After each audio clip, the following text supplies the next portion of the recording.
30 April রোববার রাত 8টায় Khaled Medina চ্যানেলকে জানিয়ে দিচ্ছি শিরোনাম। নতুন ভ্যাট আইন নিয়ে অর্থমন্ত্রীর সঙ্গে ব্যবসায়ীদের সভায় তুমুল হট্টগোল, আন্দোলনের হুমকি।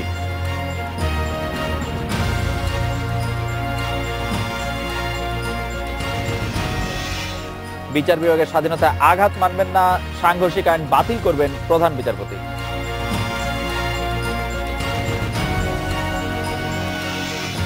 ফসল না ওঠা পর্যন্ত হাওড় অঞ্চলে খাদ্য সহায়তার ঘোষণা প্রধানমন্ত্রীর, ইউনিয়নেও যাবে ওএমএস।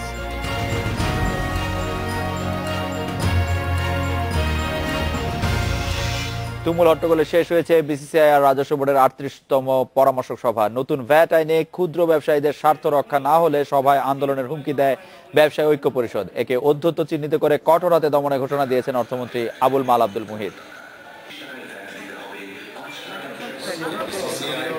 জাতীয় বাজেট ঘোষণার আগে ব্যবসায়ীদের সাথে অর্থমন্ত্রীর এটি সবচেয়ে বড় সভা। তাই পরামর্শক কমিটির সভায় উপস্থিত ছিল ক্ষুদ্র, মাঝারি ও বড় ব্যবসায়ীদের সংগঠনগুলো। সভার শুরুতে বিসিসিআইর পক্ষ থেকে আয়কর, ভ্যাট ও শুল্ক বিষয়ে বিভিন্ন প্রস্তাবনা তুলে ধরা হয়। কর প্রদানে স্বচ্ছতা আনা এবং সরকারের রাজস্ব বৃদ্ধির লক্ষ্যে কর্পোরেট কর হার 2.5% হ্রাস করার প্রস্তাব করেছি। আমরা একটি অন্তর্ভুক্তিমূলক, অংশীদারিত্বমূলক বাজেট প্রস্তাব প্রণয়নের প্রক্রিয়া আছে। এরপর বিভিন্ন চেম্বার ও অ্যাসোসিয়েশনের পক্ষ থেকে বক্তব্য দেয়া হয়। এক পর্যায়ে প্যাকেজ ভ্যাট রাখা সহ নতুন ভ্যাট আইন সংশোধনে আলটিমেটাম দেন ক্ষুদ্র ব্যবসায়ীরা। এর কড়া জবাব দেন অর্থমন্ত্রী। আন্দোলন করে কিচ্ছু হবে না আপনার, এবং আপনার আন্দোলন আমরা দমন করবো যদি আপনি করেন। এতে হট্টগোল সৃষ্টি হলে পরিস্থিতি সামাল দেন এফবিসিসিআই নেতারা। পরিস্থিতি স্বাভাবিক হলে অর্থমন্ত্রী বলেন, কর্পোরেট কর কমানোর চিন্তাভাবনা করছে সরকার। আরেকটি উচ্চ পর্যায়ে আলোচনা বাকি রয়েছে। মানে আমার প্রস্তাব হবে যে কর্পোরেট ট্যাক্স রেটটাকে আরেকটু রেশনালাইজ করা। আগামী 50 থেকে 100 বছরের জন্য আয়করের একটি স্তর বিন্যাস তৈরি করা হবে বলেও জানিয়েছেন অর্থমন্ত্রী। Shaon Hasnat, independent News, Dhaka. Editor speak সৌজন্যে ফ্যালকন MSGI 5।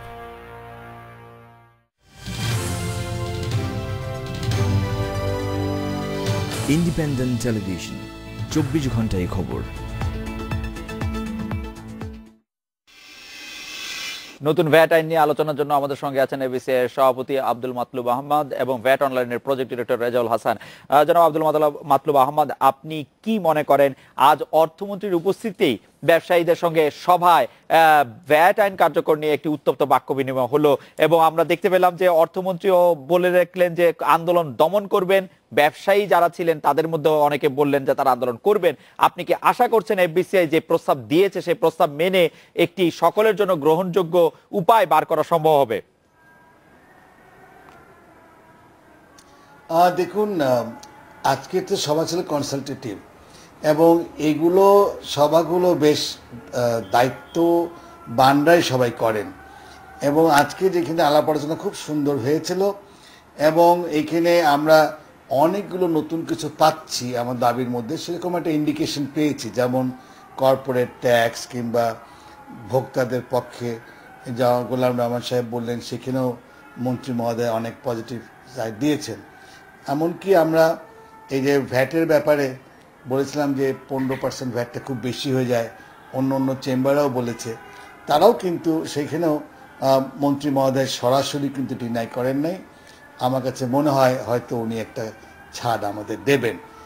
এখন প্যাকেজ ভ্যাট এবং এটা নিয়ে কিন্তু ফেডারেশনে যারা একদম স্মল বিজনেস করেন তারা কিন্তু বলছেন যে তারা হিসাবপত্র রাখতে পারবেন না, আমাদের একটা সিস্টেম দিন, যে সিস্টেমে আমরা ভ্যাট দেব, কিন্তু এই নতুন সিস্টেমে তারা এখনো প্রিপেয়ার্ড না। এমনকি ইসিআর মেশিনও ওই আস্তে আস্তে সবাইকে ইউজ করতে করতে সময় লাগবে। তাই আমি যেটা মনে করি আজকে যে গন্ডগোলটা যেটা হয়েছিল এটা এমন কোনো বিগ কিছু না। অফকোর্স মিডিয়ারা এটাকেই বারবার ফোকাস করা হচ্ছে, এটা কিন্তু আমাদের যে মেইন যে direction to have a nice partnership dialogue with NBR, এটাকে কিন্তু আপনাদেরকেও সাপোর্ট করতে হবে। দু একজন মত দেওয়ার সময় একটুখানি উত্তেজিত হয়ে যায়, সেটা কিন্তু আবার মন্ত্রী মহোদয় তার রেসপন্ড করেছেন। দ্যাট ডাজ নট মিন যে আমাদের আগামী চলার পথে যে বাধা হয়ে দাঁড়াবে। কিন্তু জনাব আব্দুল মাতলুব আহমেদ, আপনি নিশ্চয়ই জানেন যে এই নতুন এই ভ্যাট আইন কার্যকর করার কথা ছিল গত বছর 1 জুলাই থেকে। আপনারা বলেছিলেন যে ওই সময় আপনাদের পক্ষে যারা ক্ষুদ্র ব্যবসায়ী আছেন তাদের পক্ষে এটি শেখা সম্ভব নয়, সেজন্য 1 বছর সময় আপনারাই চেয়েছিলেন বা আপনাদের দাবির মুখে 1 বছর সময় বাড়ানো হয়েছিল। এবছর আবার আপনারা বলছেন, তাহলে সরকার আসলে কি করবে, মানে কি করা উচিত বলে আপনি মনে করেন? অবভিয়াসলি আমরা জুলাই, আমাদের কথা ভেরি সিম্পল, জুলাই 1-এ নতুন ভ্যাট আইন supplementary duty will come into force, এবং এইটা আমরা যারা বড়রা আছি, the big companies, we are all going to use it, এবং যারা এটা নিয়ে কষ্টে আছে তাদের ব্যাপারে আমরা সবাই চিন্তা ভাবনা করব, এবং I am sure the government will find an alternative, যে তাদেরকে কিভাবে আস্তে আস্তে আস্তে এটার মধ্যে নিয়ে আসতে হবে। আজকে যদি কন্ট্রিবিউশন অফ যাদের জন্য বলা হচ্ছে তাদের কিন্তু কন্ট্রিবিউশন খুব বড় যে একটা তা না, বাট দ্য নাম্বারস হলো তারা অনেক, এবং তাদের দিকে একটু আমাদের খেয়াল করতে হবে, এইটাই আমরা বলতে চেয়েছিলাম। তবে আমি আজও বলি যে আমরা যারা big companies, we are all ready to use the new system, এটা আমাদের অনেক পক্ষে আসবে। আচ্ছা, কিন্তু আমাদেরকে মনে রাখতে হবে যে যারা ছোট বিজনেস করে, স্মল বিজনেস করে, এদেরকেও খেয়াল করতে হবে। আচ্ছা, আমি জনাব রেজাউল হাসানের সঙ্গে একটু কথা বলতে চাই যে ব্যবসায়ীদের প্রবল বিরোধিতা, যেটি এফবিসিসিআই সভাপতি বলছিলেন যে এটি আসলে ছোট ব্যবসায়ীরা, তুলনামূলকভাবে ছোট ক্ষুদ্র ব্যবসায়ীরা যারা আছেন তারা এটি নিয়ে বিরোধিতা করছেন, বড়রা ইতিমধ্যে দেবেন বলে স্বীকৃতই মানে স্বীকারই করেছেন। সেই ক্ষেত্রে এই আইন কার্যকরের এতটা প্রয়োজন কেন পড়লো, বা মানে এরকম একটি মুখোমুখি অবস্থানে কেন ব্যবসায়ীদের সঙ্গে যেতেই হচ্ছে? জনাব রেজাউল হাসান। জি, আমার মনে হয় যে এটা একটা অনাকাঙ্ক্ষিত পরিস্থিতি হঠাৎ করে হয়েছে, যেটা আমাদের ফেডারেশনের প্রেসিডেন্ট মহোদয় বললেন যে এটা খুবই একটা ছোট্ট ব্যাপারে পরিস্থিতিটা হয়তো বা একটু বেশি উত্তেজিত হয়েছে। আমরা বিশ্বাস করি যে আমরা পার্টনারশিপে আছি, আমাদের শীর্ষ সংগঠন এফবিসিসিআই সহ অন্যান্য যেসব চেম্বার আছে সবার সাথে আমরা আন্তরিকভাবে কাজ করে যাচ্ছি। কিন্তু জনাব রেজাউল হাসান, আপনি এটিকে ছোট বলছেন, এফবিসিসিআই এর সভাপতি মহোদয় এটিকে ছোটই বলছেন, কিন্তু আপনি নিশ্চয়ই খেয়াল করেছেন ব্যবসায়ীরা কিন্তু নতুন ভ্যাট আইন কার্যকরের বিরুদ্ধে কথা আজকে থেকে বলছেন না। কয়েকদিন আগেও যে সর্বোচ্চ যারা ব্যবসায়ী আছেন তাদের নেতারাও কিন্তু ভ্যাট আইন কার্যকরের বিপক্ষেই বলেছেন। আমরা, আপনার যদি খেয়াল থাকে তাহলে বলবেন, এবং তারা আসলে এটা প্রবল। এখন আমাদের আলোচনার পরিপ্রেক্ষিতে আমাদের আলোচনার পরিপ্রেক্ষিতে এটি মানে সকলেই এখন সম্মত, এবং 1 তারিখ থেকে চালু হওয়ার ব্যাপারে কারোর মধ্যে কোনো দ্বিধাদ্বন্দ্ব নেই।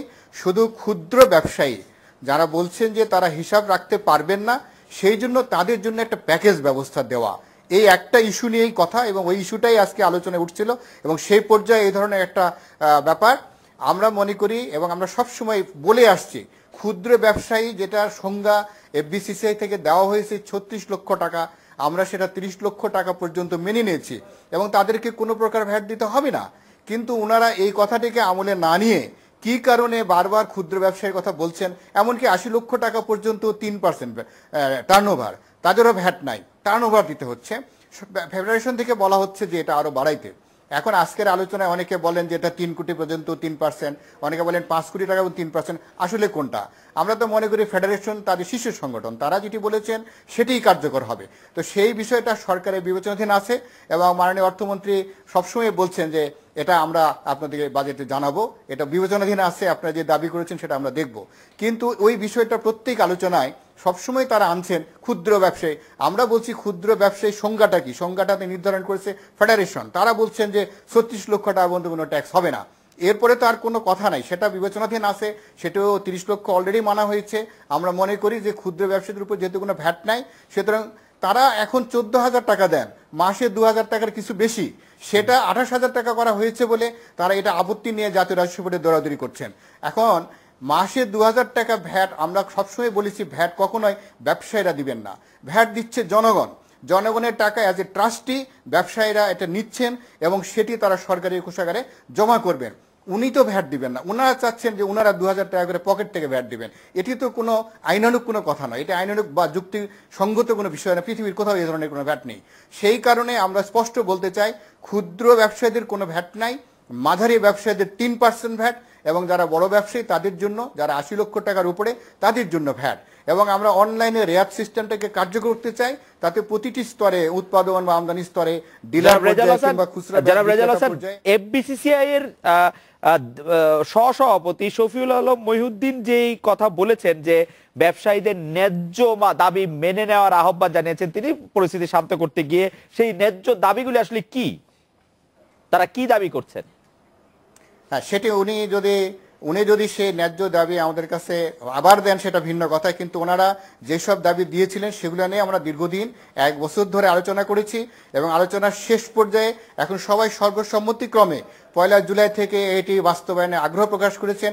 শুধুমাত্র এই ক্ষুদ্র ব্যবসায়ীর নামে কিছু কথাবার্তা আমরা এখনো এটি মানে শুনতে পাচ্ছি যে তারা এখনো এটাতে সন্তুষ্ট নয়। আমরা তাদের সঙ্গে আবার বসবো, আবার কথা বলবো, তারা কি চান।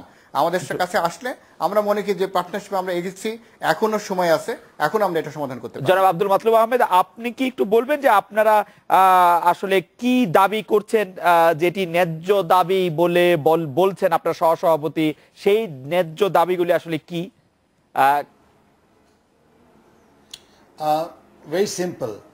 আমরা 2012 যখন এটা অ্যানাউন্সমেন্ট হলো, তখন তারপরে ফেডারেশন এবং এনবিআর একটা কমিটি ফর্ম করেছিল, জয়েন্ট কমিটি, যে এটাকে স্টাডি করে কোন কোন পয়েন্টে আমাদের বিরোধ আছে, যেটা কোনটা আমরা দুজন মিলিয়ে আমরা অ্যাগ্রি করেছি। দেয়ার ওয়ার 7 পয়েন্টস যেটা এনবিআর এফবিসিসিআই যৌথ সাইন করে অ্যাগ্রি করেছিল। আমরা চেয়েছিলাম এই 7টার এই যে আমরা অ্যাগ্রি করেছি এটা নতুন ভ্যাটে রিফ্লেকশন আসুক। এর পাশাপাশি ছিল, যেটা রেজাউল সাহেব সুন্দর করে বুঝায় বললেন, যে যারা ক্ষুদ্র ব্যবসায়ী এদের জন্য একটা কিছু রিলিফ আমাদের প্রয়োজন আছে। একবারে ওরা বিগ বিজনেসের মতো চলে আসতে পারবে না, তো প্যাকেজ ভ্যাট না বলুন, কোনো না কোনো একটা সিস্টেমে এদেরকে ভ্যাটে আনতে হবে। They are willing to pay VAT, but ওরা এই আমাদের যেভাবে সিস্টেমটা আছে, ওরা এখনও they are not prepared for it. এখন যদি ওদের জন্য আমরাও বাদ পড়ে যাই, তাহলে এটা ভ্যাট সিস্টেম কোনো দিনই আর আসতে পারবে না। সেই জন্য আমরা বলছি, while the big VAT payers will go into online system, যারা ক্ষুদ্র ব্যবসা করে, স্মল মিডিয়াম যারা এখনো প্রিপেয়ার্ড না, ওদেরকে কন্টিনিউয়াস ট্রেনিং দিতে হবে, আস্তে আস্তে ভিড়াতে হবে। সো জুলাই 1 থেকে ভ্যাট অনলাইন নতুনটাও চলবে, পুরনটাও একসাথে থাকবে, প্যারালালি চলতে হবে, আলটিমেটলি শুধু একটাই থাকবে। কন্টিনিউয়াস ট্রেনিং এর কথা বলা জনাব রেজাউল হাসান, আপনি খুব সংক্ষেপে বলবেন কি, যে তারা কিছু লোক দেখানো প্রশিক্ষণ দিয়েছিল, চক বাজারের ব্যবসায়ীদের প্রশিক্ষণ না দিলে তারা কি হয়ে জানবে ইলেকট্রনিক ক্যাশ রেজিস্টার কি? আজকে সবাই এটি আলোচনা হয়েছে, আপনারা কি আসলে প্রশিক্ষণ দিয়েছিলেন এই 1 বছর বা 1.5 বছর আগে যখন সিদ্ধান্ত নেওয়া হয় এভাবে করে ভ্যাট নেওয়া হবে অনলাইনে? আপনি যদি একটু দেখেন, আমরা 2008 সাল থেকে ইসিআর মেশিন চালু করেছি, এবং বিভিন্ন প্রতিষ্ঠানে সেই ইসিআর মেশিনটা ব্যবহার হচ্ছে, এবং যারা অতীতে ব্যবহার করেছেন তাদেরকেও খুব বেশি প্রশিক্ষণ দিতে হয়নি। আমরা ইসিআর মেশিনটা প্রক্রিয়া করছি, এবং আমরা 1 জুলাইয়ের মধ্যেই ইসিআর মেশিন দেব। এবং যারা এটা আমাদের সাথে কন্ট্রাক্টে আসতেছেন তাদের একটা শর্তই হলো তাদেরকে প্রশিক্ষণ দেওয়া। তারা ক্ষুদ্র ব্যবসায়ী, তাদের জন্য আমরা যেভাবে গেলে, আমরা যতটা সহনীয়ভাবে গেলে তারা এটা প্রশিক্ষণ নিয়ে ব্যবহার করতে পারবেন, আমরা সেভাবে এগোবো, সে বিষয়ে কোনো সন্দেহ নাই। এখন যদি আমরা ভেবে নেই যে 1 তারিখ আসা মানেই হলো সবাইকে একেবারে 15% হারে ভ্যাট নিয়ে প্রত্যেক স্তরে ভ্যাট ওই দিন থেকে কার্যকর হয়ে গেল, তাহলে বোধহয় সেটা একটু বেশি ভাবা হবে। যেহেতু আমরা একটা শুরু করলে তখন কোথায় কোথায় আমাদের কি ধরনের সমস্যা দেখা দিতে পারে সেগুলোকে অ্যাড্রেস করার প্রস্তুতি আমরা নিয়েছি, এবং সেগুলো প্রশিক্ষণও হবে, এবং তারাও এটি ব্যবহার করতে পারবেন, এবং তাদের ব্যবহার করতে কোনো সমস্যা হবে না। আমরা সবাই অনেক ধন্যবাদ।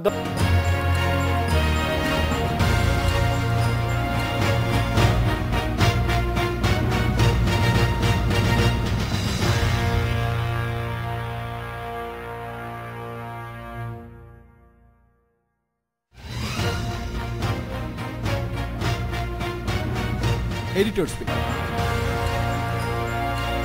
স্ত্রীর অসুস্থতার কারণে সাসেক্সের প্রস্তুতি ক্যাম্প ছেড়ে দেশে ফিরতে হলো মাশরাফিকে। শনিবার অসুস্থ হয়ে পড়েন মাশরাফির স্ত্রী সুমনা হক।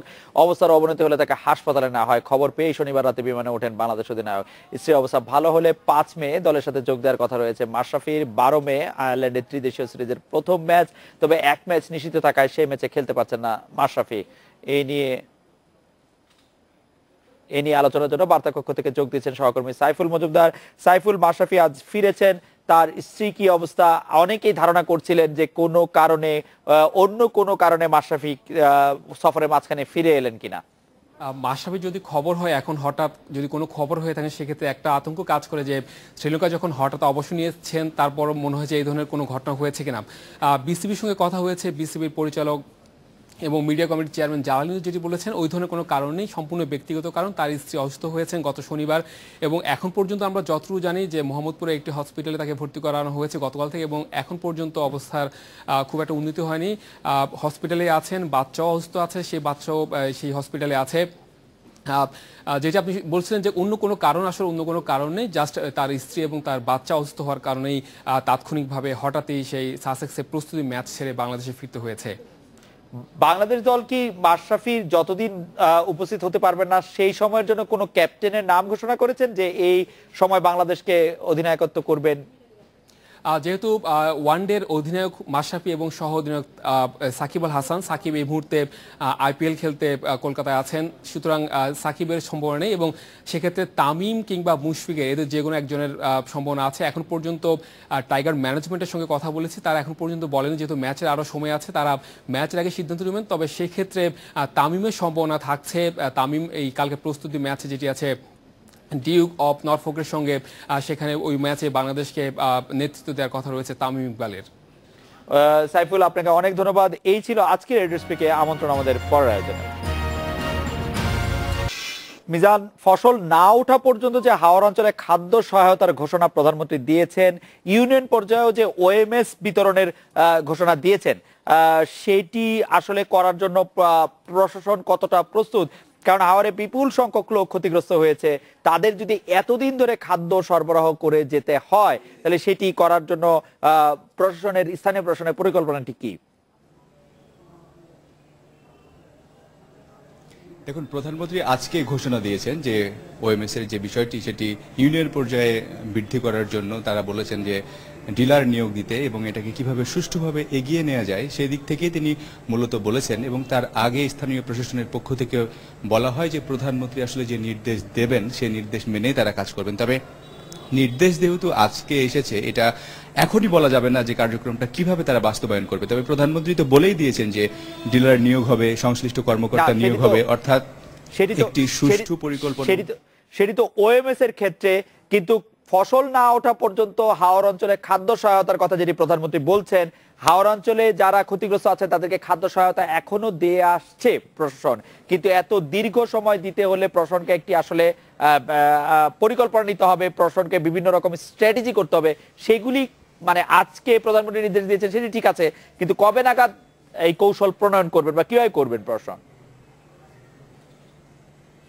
দেখুন, এই কৌশল কিন্তু আগে থেকে নেওয়া হয়েছে, অর্থাৎ বন্যার পরপরই ত্রাণ ও দুর্যোগ মন্ত্রণালয়ের পক্ষ থেকে একটি ব্যবস্থা নেওয়া হয়েছিল এবং তখনই বলা হয়েছিল যে আমাদের যে বাংলাদেশের এখন যে খাদ্যশস্যর যে অবস্থাটা, সেটা কিন্তু একেবারে স্বয়ংসম্পূর্ণ আমরা, অর্থাৎ হাওরের যে এখন ক্ষতি হয়েছে এই ক্ষতি পুষিয়ে নিতে সরকারের আজকে থেকে যে পরিকল্পনা গ্রহণ করেছে বিষয়টি এরকম না। অর্থাৎ মন্ত্রণালয়ের নির্দেশ অনুযায়ী বন্যার পরপর থেকেই কিন্তু ত্রাণ সামগ্রী বিতরণ চলছে এবং সেই অনুযায়ী তারা কিন্তু ত্রাণ সামগ্রী বিতরণ করছেন। এবং প্রশাসনের পক্ষ থেকে বারবারই বলা হচ্ছে যে আগামী ফসল না ওঠা পর্যন্ত যে ত্রাণ সামগ্রী বিতরণ করা হবে, নগদ অর্থ দেয়া হবে, এগুলোর জন্য কিন্তু তাদের সব পদক্ষেপই নেওয়া আছে। অর্থাৎ খাবার আসবে এবং এই ক্ষেত্রে টাকা যেটা বরাদ্দ হবে সেটা যেন সুষ্ঠুভাবে হয়, সেটা তো নির্দেশ দিয়েছে। এটা নিয়ে এখন তাদের নতুন করে কোনো পরিকল্পনা নেই। তবে হ্যাঁ, যেহেতু দীর্ঘমেয়াদী একটি প্রকল্প বলা যায় এবং এটা সময়, সেই দিক থেকে এখন এখানে স্বচ্ছতা এবং এখানে সুষ্ঠু বন্টনটা আসলে চ্যালেঞ্জ হয়ে দাঁড়াবে প্রশাসনের জন্য। মিজান, হাওর অঞ্চলে ত্রাণ বিতরণ কতটা সুষ্ঠু হচ্ছে বলে আপনি দেখতে পাচ্ছেন? কোনো অনিয়মের অভিযোগ দেখছেন কি আপনি এখন পর্যন্ত? দেখুন, অনিয়মের অভিযোগ এই সুনামগঞ্জের যে হাওড় ক্ষতিগ্রস্ত এলাকায় মানুষজন আছেন, এখন পর্যন্ত কিন্তু অনিয়মের কোনো অভিযোগ পাওয়া যায়নি। তবে প্রধানমন্ত্রী আজকে কিন্তু সুনির্দিষ্ট একটা নির্দেশ দিয়েছেন যে এটা নিয়ে যদি কেউ কালোবাজারি করার চেষ্টা করে এই সরকারি সহায়তাকে নিয়ে, বা যদি কোনো ধরনের কোনো অনিয়ম করা হয়, সেই ক্ষেত্রে কোনো ধরনের কোনো কিন্তু ছাড় দেওয়া হবে না। সেই দিক থেকে স্থানীয় প্রশাসনও বলছে যে এটাকে কিভাবে সুষ্ঠুভাবে এগিয়ে নেওয়া যায় বা কতটুকু স্বচ্ছতা জবাবদিহিতা নিশ্চিত করা যায় সেই বিষয়গুলো নিয়ে তারা কাজ করছেন। এবং এই ক্ষেত্রে প্রশাসনের পাশাপাশি এখানে মাঠ পর্যায়ের যে সমস্ত জনপ্রতিনিধিরা আছে বা এখানে সরকারের যে সমস্ত লোকজন আছে, সবাইকে মিলিয়ে একটি সমন্বিত উদ্যোগের মাধ্যমেই আসলে এই প্রক্রিয়াটাকে সুচ্ছ করা হবে। তবে যেহেতু বড় ধরনের একটা দুর্গতির মধ্যে দিয়ে যাচ্ছে হাওরের অঞ্চল, বিশেষ করে সুনামগঞ্জ এলাকা, আপনি চাল বা অন্যান্য নিত্য প্রয়োজনীয় দ্রব্যাদির দামে কোনো আকস্মিক হেরফের দেখছেন কিনা? না, সেরকম কোনো হেরফের দেখা পড়েনি। তবে একটি বিষয় আমরা আপনাকে জানিয়ে রাখি যে প্রধানমন্ত্রী কিন্তু তার বক্তব্যে আজকে কিন্তু একটি ঘোষণা দিয়েছেন এবং তিনি বলেছেন যে বন্যাটা হতেও নতুন করে আজকে এটা আকস্মিক হয়েছে, তবে বন্যার সাথে কিন্তু বাংলাদেশের পরিচিতি অনেক আগের। 98-এর বন্যাও কিন্তু আমরা ব্যাপক ক্ষয়ক্ষতি হয়েছিল, সেই ক্ষেত্রে হয়তো ত্রাণ সামগ্রী হয়তো এখনকার মতো এতটা যথেষ্ট পরিমাণে দেওয়া যায়নি। তবে এটা তো ঠিক যে এখন বাংলাদেশের যে অবস্থা, খাদ্যের উদ্বৃত্ত এবং খাদ্য যে মজুদ আছে, সেটা কিন্তু কোনো ধরনের ঘাটতি হবে বা এটা লম্বা সময় মনে করার আসলে কোনো কারণ নেই। আপনাকে ধন্যবাদ। এডিটর স্পিকে একটি বিরতি নিচ্ছি।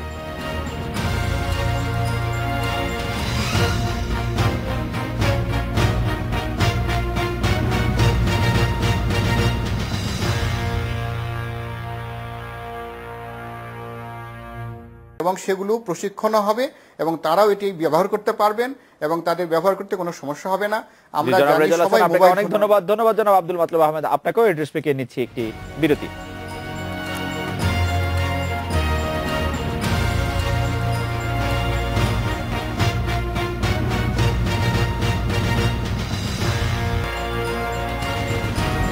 প্রধান বিচারপতি এস.কে সিনহা বলেছেন, বিচার বিভাগের স্বাধীনতার উপর আঘাত এলে তা মেনে নেওয়া হবে না। সংসদের শতভাগ সদস্য মিলেও যদি সংবিধানের সাথে সাংঘর্ষিক কোনো আইন পাশ করে, তারপরও তা বাতিলে বিচার বিভাগ দ্বিধা করবে না বলে জানিয়েছেন প্রধান বিচারপতি।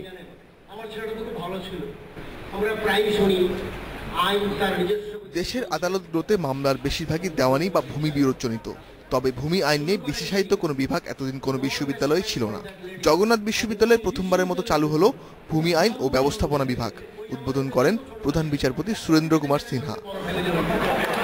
ভূমি আইনের প্রয়োজনীয়তার উপর গুরুত্ব আরোপ করে প্রধান বিচারপতি বলেন, ঔপনিবেশিক আমলে তৈরি হওয়ায় দেশের 40% আইন বাতিলযোগ্য। তিনি দুঃখ প্রকাশ করে বলেন, আইনজীবীদের বেশিরভাগই ফৌজদারি মামলা লড়তে স্বচ্ছন্দ বোধ করেন। জামিনের দিন এই যে ঢাকা মেট্রোপলিটন ম্যাজিস্ট্রেট কোর্ট, এখানে যখন জামিন ফাইল ধরা হয় তখন কিলবিল অবস্থা, আর যখন ট্রায়াল চলে তখন নেই সাক্ষী নাই, নাই, কোনো মামলা চলে না। প্রধান বিচারপতি বলেন, জনগণের অধিকার ক্ষুণ্ণ হয় বা বিচার বিভাগের স্বাধীনতার উপর আঘাত আসে এমন কিছু হলে বিচার বিভাগ তা মেনে নেবে না। ন্যায় বিচারে বাধা সৃষ্টি করে এমন আইন পাশে সংসদের শতভাগ সদস্যের অনুমোদন থাকলেও তা বাতিল করা হবে।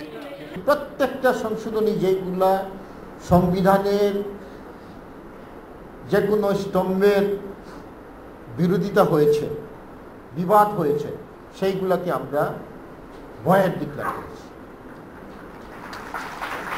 এবং আমরা কোনোদিনই কুণ্ঠিত হব না।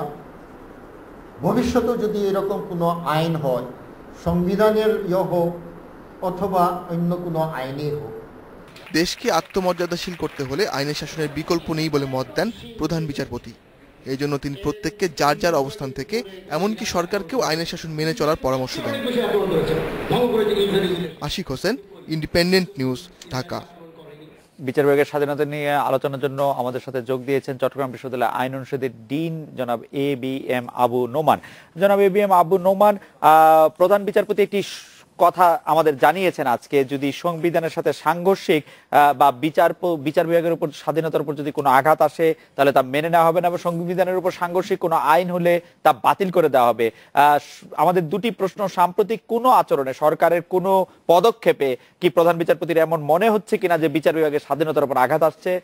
আর দ্বিতীয় কথা হচ্ছে যে সংবিধানের সাথে সাংঘর্ষিক কোনো আইন তো বাতিল সুপ্রিম কোর্ট যে কোনো সময়ই করতে পারে বা করবেই, সেটি প্রধান বিচারপতিকে আবার জোর দিয়ে বলতে হচ্ছে কেন?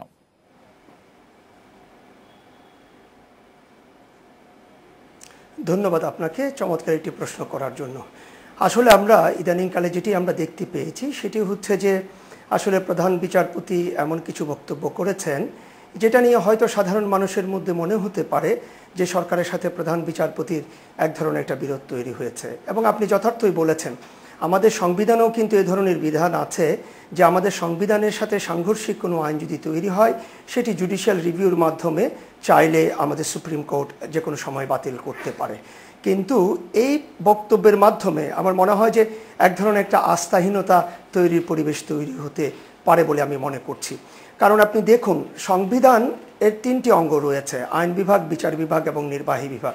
আমরা জানি যে বিচার বিভাগ ছাড়া অন্য যে 2টি বিভাগ রয়েছে তারা কিন্তু আপনার পলিটিক্যাল অর্গান হিসেবে কাজ করে, এবং বিচার বিভাগ যদিও পলিটিক্যাল অর্গান নয়, শুধুমাত্র বিচারের মাধ্যমে এবং মামলায় যে ন্যায় বিচার আছে সেটি প্রাপ্তির ক্ষেত্রে তারা স্বাধীনভাবে কাজ করতে পারে, কিন্তু তাদের যে অন্যান্য যে অ্যাডমিনিস্ট্রেটিভ কাজগুলি রয়েছে সেটির জন্য কিন্তু তাদের সরকারের সাথে এক হয়ে কাজ করতে হয়।